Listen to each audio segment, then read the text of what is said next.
மூப்பர்களான மத தலைவர்களின் சங்கம் ஒன்று கூடி எப்படி இயேசுவை ஒழிக்கலாம் என ஆலோசித்தனர். அப்பொழுது 12 சீஷர்களில் ஒருவனாகிய யூதாஸ் காரியோத்து இயேசுவை காட்டிக் கொடுக்கும்படி பிசாசினால் ஏவப்பட்டான். இயேசு சீடர்களுடன் ஜெபம் செய்யும் பொருட்டு ஒலிவ மலையில் இருந்தார்.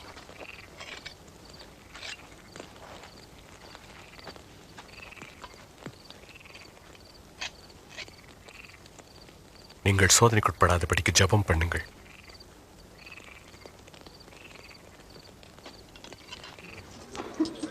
யூதாஸ் காரியோத்து 30 வெள்ளிக்காசுக்காக இயேசுவை காட்டிக் கொடுக்க துணிந்தான். இயேசுவோ மனுக்குலத்தின் பாவத்திற்காக தாம் மரிக்கப் போகும் நேரம் நெருங்கிவிட்டது அறிந்து வியாகுலத்தோடு ஜெபித்துக் கொண்டிருந்தார்.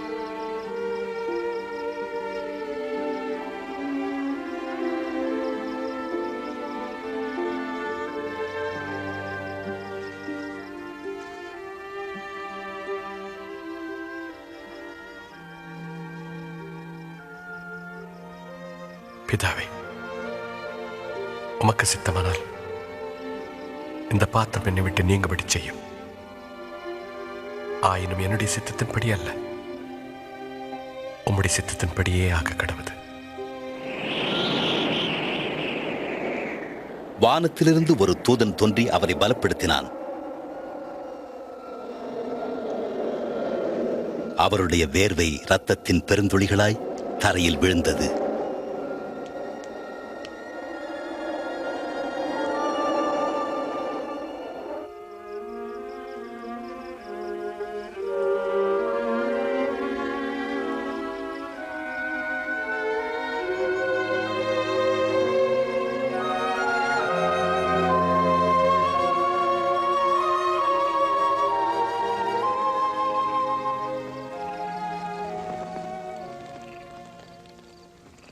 ஏன் நித்திரை பண்ணுகிறீர்கள்? எழுந்திருங்கள், சோதனைக்குட்படாதபடி ஜெபம் பண்ணுங்கள்.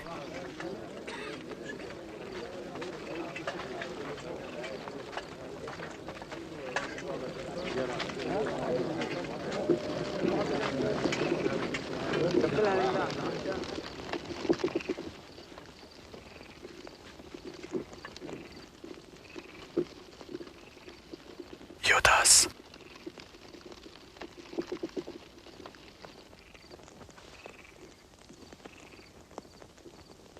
மனுஷகுமாரனை முத்தத்தினால காட்டிக் கொடுக்கிறாய். ஆண்டவரே, பட்டயத்தில் நாம் விட்டோமா?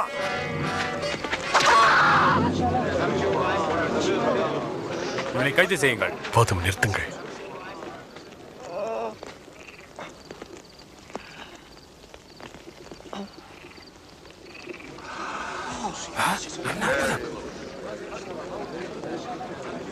கள்ளனை பிடிக்க வருவது போல பட்டயங்களையும் தடிகளையும் எடுத்து வந்திருக்கிறீர்களே. நான் தினந்தோறும் தேவாலயத்தில் உங்களோடு கூட இருக்கையில் என்னை பிடிக்க கை நீட்டவில்லை. இதுவோ உங்களுடைய வேலை, அந்தகாரத்தின் அதிகாரமாய் இருக்கிறது.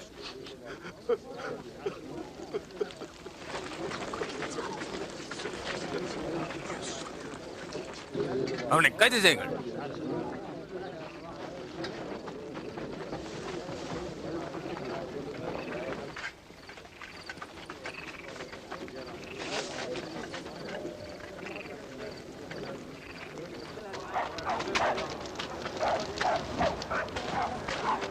இவனை காவலில் வை. சேவகர்கள் அவரை முற்றத்திலே கொண்டு போய் நிறுத்தி யூதருடைய ராஜா என்று கூறி பரிகாசம் செய்தனர். இது ராஜா அணிந்திருந்த அங்கி. இன்னைக்கு என்ன நடக்க போறது எங்களுக்கு சொல்லும். எங்களை ரட்சிக்க போகும் ராஜா நீயா? சொல்லும், நீயா எங்களை ரட்சிக்க போகிறாய்? இந்த மனிதனும் இயேசுவோடு இருந்தவன் தான். அம்மா, எனக்கு அவரை தெரியாது. இவர்களை நான் ஒன்றாக பார்த்திருக்கிறேனே.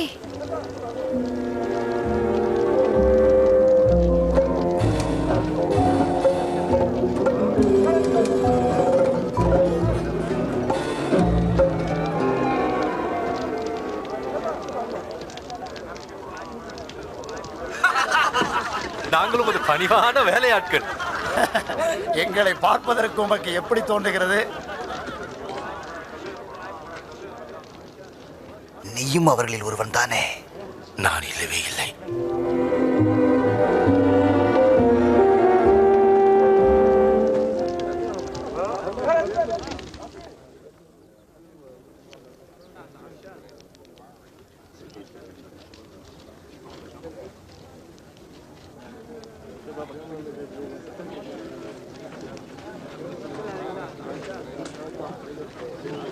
இந்த மனுஷன் இயேசுடன் இருந்தவன் என்பதில் எந்த சந்தேகமும் இல்லை. அதுவும் இவன் கலிலேயனாக இருக்கிறான். நீ போ. நீ என்ன சொல்லுகிறாய் என்றே எனக்கு புரியவில்லை.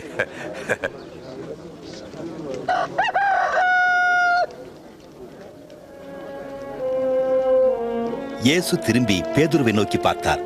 உடனே பேதுரு சேவல் கூவுகிறதற்கு முன்னே நீ என்னை 3 தரம் மறுதலிப்பாய் என்று இயேசு சொன்னதை நினைவு கூர்ந்தான்.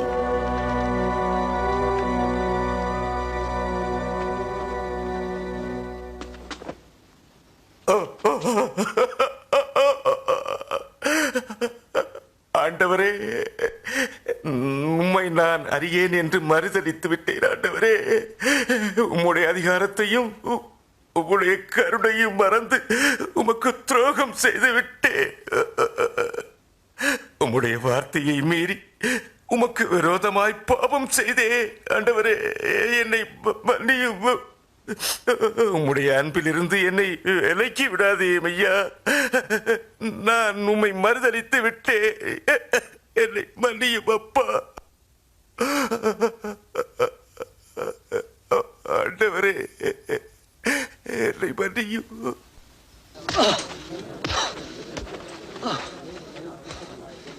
உன்னை அடித்தது யார் சொல்லு. உன்னை அடிக்கப் போவது யார் என்று தீர்க்க தரிசனமாக சொல்லு. நிறுத்துங்கள். நான் சொல்லுகிறேன், நிறுத்துங்கள். இவனை ஆலோசனை சங்கத்திற்கு அழைத்து வாருங்கள். எழுந்திரு.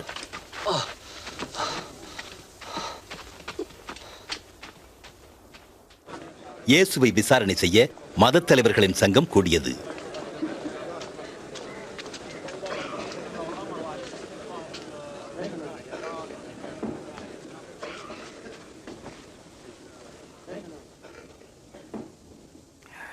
சொல்லும், நீர்தான் மேசியாவா?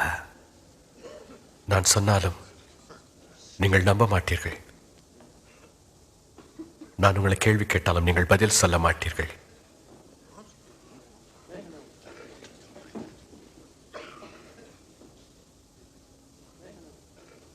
இது முதல் மனுஷகுமாரன் சர்வ வல்லமையுள்ள தேவனுடைய வலது பாரிசத்தில் வீற்றிருப்பார். அப்படியானால் நீ தேவகுமாரனா? நீர் சொன்னபடி நான் அவர்தான்.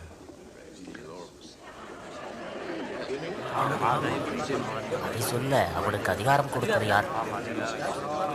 குற்றவாளி. இவன் இங்கு சொன்னதைத்தான் நாம் அனைவரும் கேட்டோமே.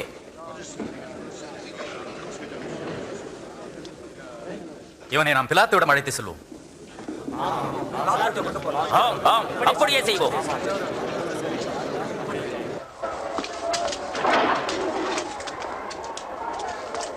நட.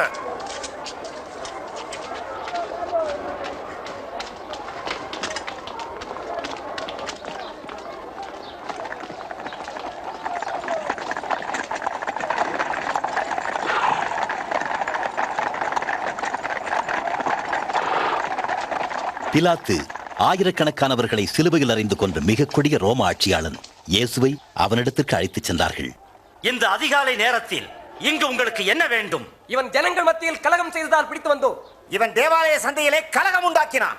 இவனுக்கு என்ன தண்டனை கொடுக்க போகிறீர்? அவனை தண்டியும். இந்த மனுஷனை தண்டிக்க இவனிடத்தில் நான் ஒரு குறையும் காணவில்லை. இவன் குற்றவாளி என்று நாங்கள் கண்டுபிடித்தோம். ராயனுக்கு வரி கொடுக்க வேண்டாம் என்றும், தன்னையே மேசியா என்றும், தான் ஒரு ராஜா என்றும் சொல்லுகிறான். ராஜா? அதுவும் நீ யூதருடைய ராஜாவா? நீர் சொல்லுகிறபடியே. இவன் கலிலேயா நாடு தொடங்கி இப்போது இங்கேயும் வந்து விட்டான். கலிலேயாவிலா? இந்த மனிதன் கலிலேயனா? அப்படி என்றால் இவனை நாம் ஏரோதிடமே ஒப்படைப்போம். அவன் இன்னும் எருசலேமில் இருக்கிறான் அல்லவா? ஏரோதிடமே கொண்டு போங்கள்.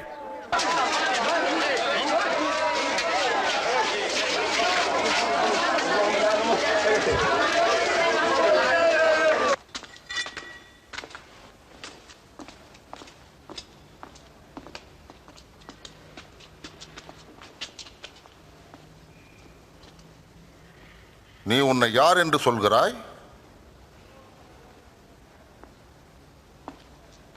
நீ சீஷர்கள் என்று அழைப்பவர்கள் யார்? நீ அநேக அற்புதங்களை செய்வதாக கூறுகிறார்களே,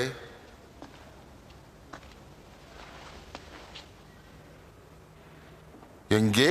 எனக்கும் ஒன்று செய். எங்கள் அரசே, இவன் ஜனங்களை ஏமாற்றி வசப்படுத்தி தன் பட்சமாக்கிக் கொண்டு தன்னை ஒரு ராஜா என்கிறான். இந்த மனுஷனா ராஜாவா?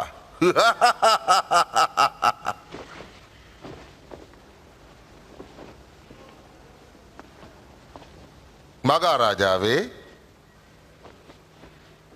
இவனை நன்றாக அடியுங்கள்.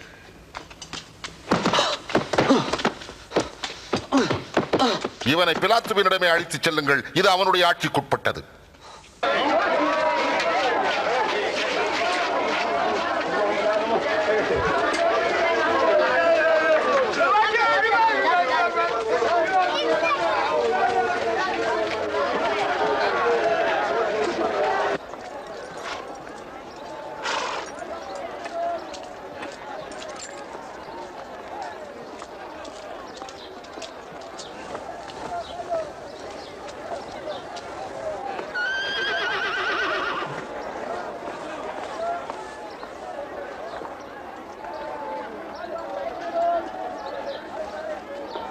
இந்த மனிதன் மரண தண்டனை கேதுவானது ஒன்றும் செய்யவில்லை.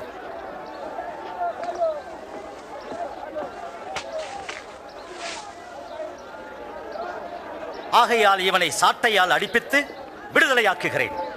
பண்டிகை தோறும் ஒரு குற்றவாளி எங்களுக்கு விடுதலையாக்குவது உமது கடமை அல்லவா? பரபாசு எங்களுக்கு விடுதலை செய்யும். ஆமாம். இந்த மனிதனை தீர்த்துவிடும். ஆமாம், பரபாசை எங்களுக்காக விடுதலை செய்யும்.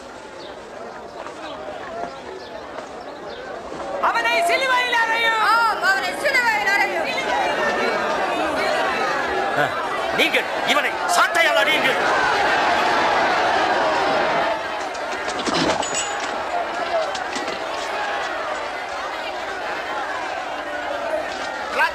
தாமதிக்கிறேன்.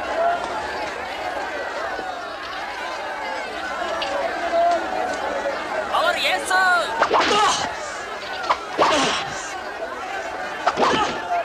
ஏன் இப்படி துன்புறுத்துகிறீர்கள்?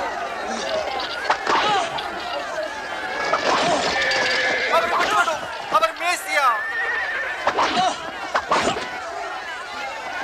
அவர் ஒரு தவறும் செய்யவில்லையே.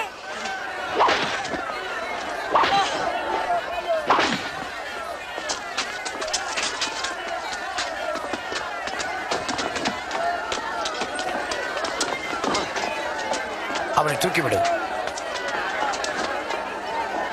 இயேசுவை சிலுவையில் அறைய வேண்டும் என்று அவர்கள் மிகுந்த சத்தமிட்டுக் கொண்டே இருந்தார்கள். இதனால் பிலாத்து கலகத்து நிமித்தமும் கொலைபாதகத்து நிமித்தமும் காவலில் வைக்கப்பட்டிருந்த பரபாஸ் என்பவனை விடுதலையாக்கி இயேசுவையோ சிலுவையில் அறைய ஒப்புக் கொடுத்தான்.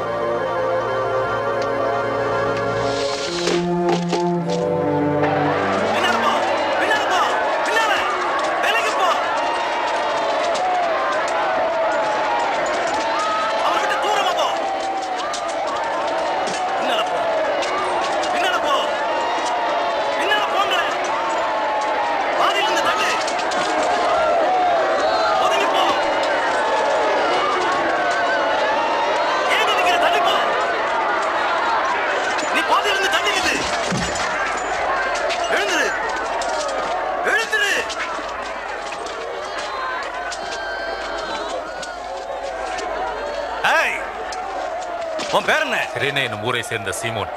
இப்படி வா முன்னால. கயிறை வெட்டு.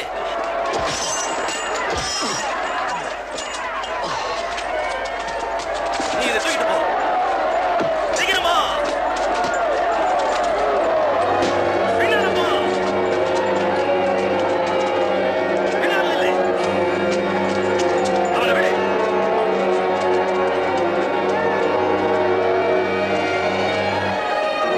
பாதையிலிருந்து தள்ளி தூரம் இல்லை.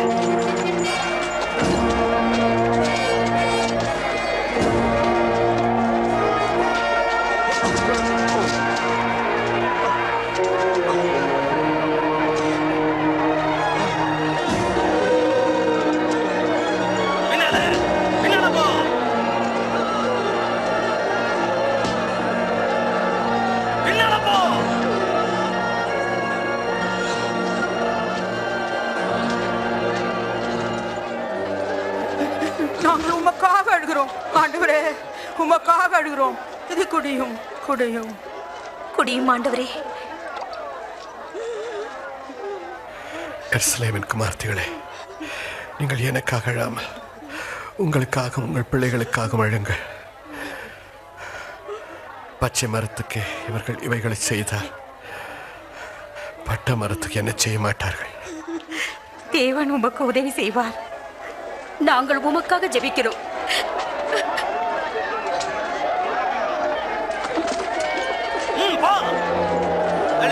சீக்கிரம் வா, நீ வேகமா போயிடலாம். நீ முன்னால போ, எல்லாம் சீக்கிரம் வா, முன்னால சீக்கிரம் சீக்கிரம் போயிட்டே இரு. நீ போ, வா, நீ போயிட்டே இரு. போய் போ.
பிதாவே, இவர்களுக்கு மன்னியும்.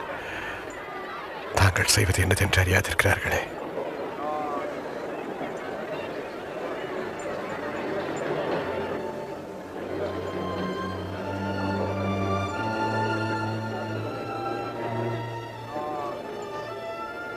இவன் மற்றவர்களை ரட்சித்தார், இப்போது தன்னைத்தானே ரட்சித்துக் கொள்ளட்டும்.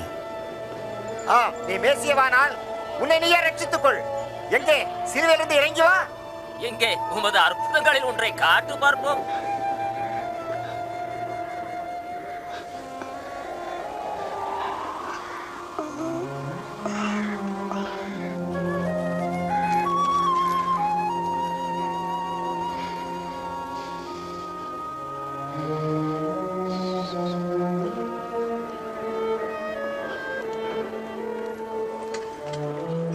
தீர்க்கதரிசிகள் உரைத்த தீர்க்க தரிசனம் நிறைவேறும்படி இயேசு 2 கள்ளர்களின் மத்தியில் சிலுவையில் அறையப்பட்டார்.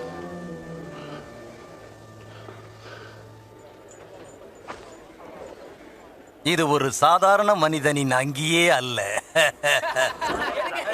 நில்லுங்கள், நில்லுங்கள், அதை கிழித்து விடாதீர்கள். நம்மில் அதிர்ஷ்டசாலி யார் என்று சீட்டு போட்டு பார்ப்போம்.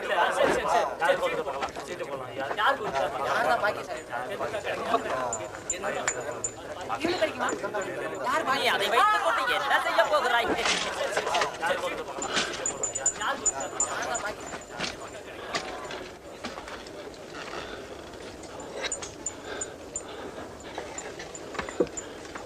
இவன் யூதருடைய ராஜா என்று எழுதிய வாசகம் அவரது தலைக்கு மேலாக வைக்கப்பட்டது.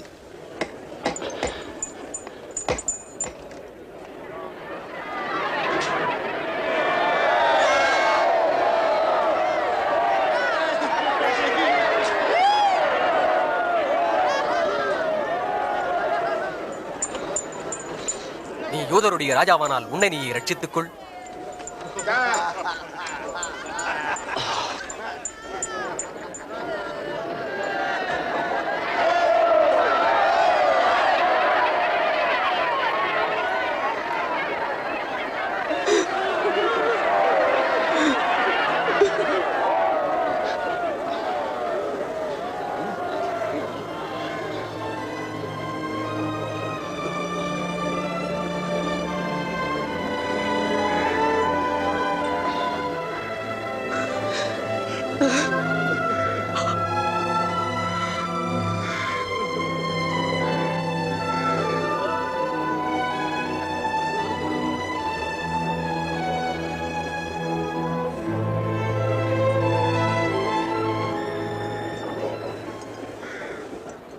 மேசியா, நீர் என்றால் உன்னையே நீர் ரட்சித்துக்கொள், எங்களையும் கூட ரட்சியும். நீ தேவனுக்கு கூட பயப்படுகிறது இல்லையா? நீ பெற்ற அதே தண்டனை அவரும் பெற்றிருக்கிறார். ஆனால் அவர் தவறேதும் செய்யவில்லை.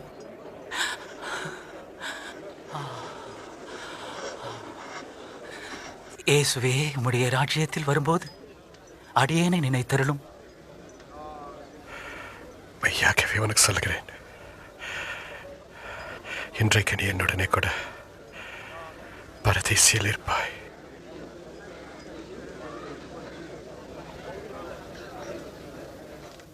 அப்பொழுது நடுப்பகலாயிருந்த அந்நேரத்தில் 3 மணி நேரம் வரை பூமி எங்கும் அந்தகாரம் உண்டாயிற்று.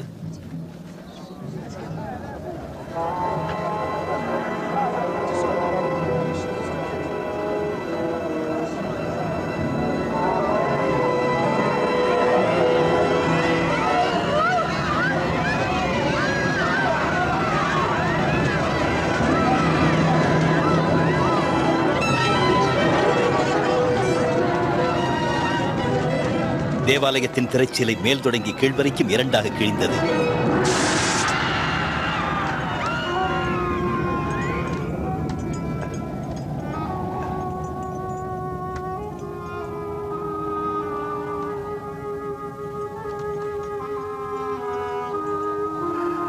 பிதாவே,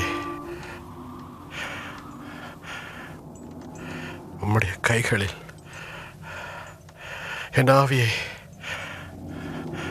ஒப்புவிக்கிறேன்.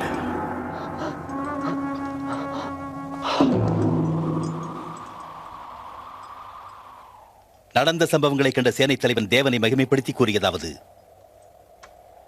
தேவனுக்கு மகிமை உண்டாவதாக. மெய்யாகவே இந்த மனுஷன் நீதிமான் தான்.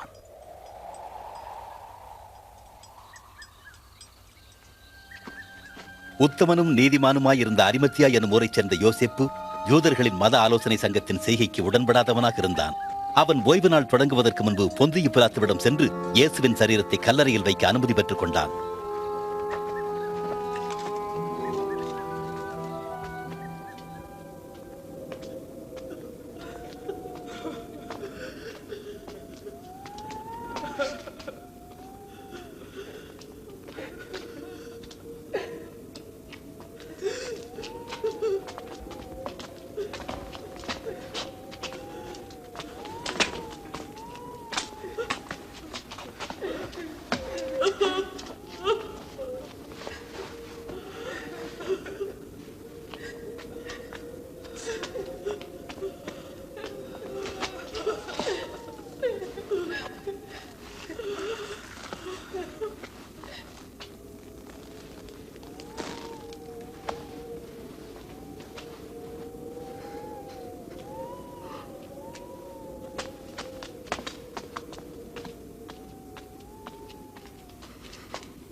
ஐயா, நாங்களும் கர்த்தருடைய சரியத்தை பின்பற்றுகிறோம். எல்லோரும் வரலாம், ஆனால் இப்போதல்ல, ஓய்வு நாள் நெருங்குகிறது.